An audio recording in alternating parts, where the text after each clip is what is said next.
Shell companies owned by a prominent TDP Rajya Sabha member and former union minister are at the center of a major GST tax evasion scam. Sujana group of companies is known to have indulged in GST fraud to the extent of Rs 1289 crores.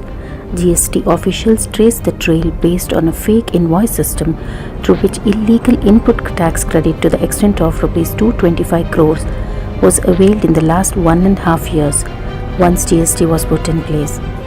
The massive GST fraud revolved around 8 companies of the group, which are now under the GST scanner, as also that of other probe agencies.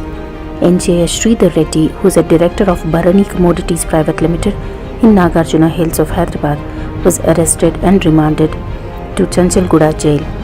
The anti-evasion wing of GST is reported to have zeroed in on the Sujana group and are the links of 8 shell companies to it. Among them are VS Ferrous Enterprises, Infinity and Hindustan Steels, Bharani Commodities and Sujana Universal Industries Limited. Interestingly, Sridhar Reddy is co-director on the Bharani board.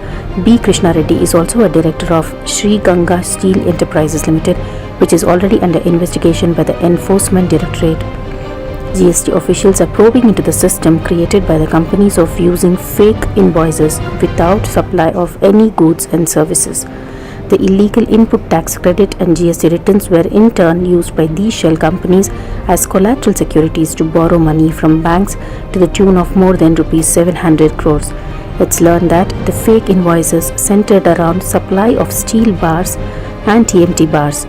This fake trading involved hiking up the turnover as well and passing on the input tax credit to other entities within the group. In effect, all the transactions were done only on paper, without any supply of goods or services on the ground.